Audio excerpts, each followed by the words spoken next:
The Thornbush by Michael Laughlin, illustrated by Richard Stergulz. The thornbush stared up at the moonlit sky, waiting for the warmth of the dawn. Its tiny flowers huddled together against the cold. Finally, the bush drifted off to sleep. The ragged little bush grew between the stones at the edge of a narrow street that led to a grand palace. Its thorns were sharp and its flowers were too small to be admired. Children never picked its blossoms, and travelers avoided the prickly bush. The thorn bush felt ugly and unwanted.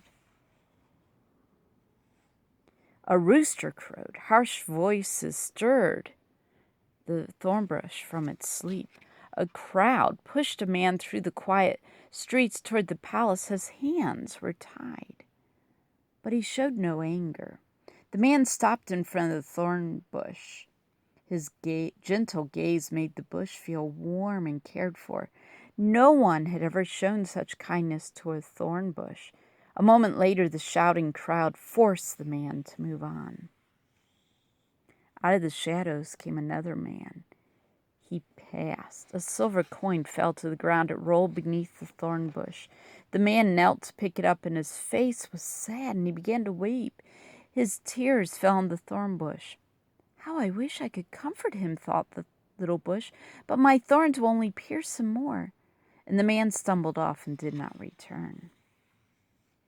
People began to gather outside the palace. A soldier walked through the crowd toward the little thorn bush, and the morning sunlight reflected off the soldier's raised sword.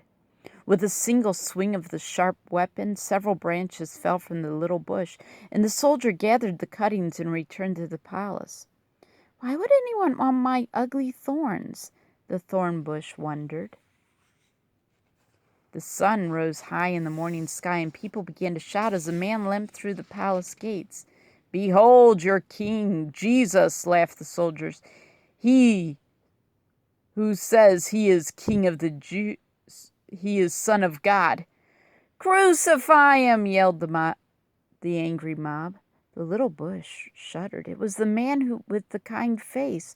He was struggling to drag a heavy wooden cross over the rough stone street. As the man reached the thorn bush, he stumbled and fell to his knees. He turned his tired face toward the little bush. And even though he will soon die on that cross, his eyes are filled with kindness, the little bush thought. And the bush recognized its own spiked branches weaved into a thorny crown on the man's head.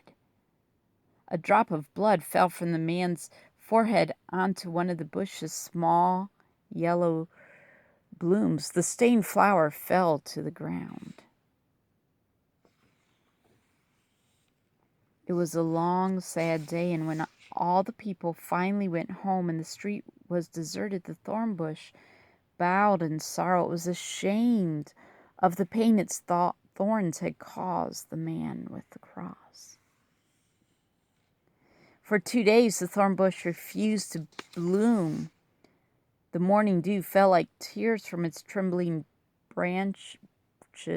The little bush bent low to examine the fallen flowers beneath it. Only one remained fresh, the flower stained by the blood of the man with the crown of thorns. On the 3rd day after the man came, the bush was awakened by a beautiful dove. The graceful dove flew down to rest among the thorn bush's branches. He's alive, cried a woman as she hurried through the streets. Jesus is risen. The thorn bush was amazed. Could the kind man really have risen from the dead? Warm sunshine poured over the little bush. Its broken branches began to bud. Once more the thorn bush thought of the loving kindness shown by the man with the gentle eyes, the man they called Jesus. The thorn bush selected its most delicate bloom and held it high in the morning sun. Slowly the golden bloom opened, revealing a touch of red deep within the small blossom, as though it had been stained by a droplet of Jesus' blood. The thornbush rejoiced. The man, Jesus, had died but lived again. He truly is God's Son. Jesus' only crown had been woven from the branches of the little thorn bush, but that crown was greater than silver or gold. It was the crown of the King of all kings, Jesus.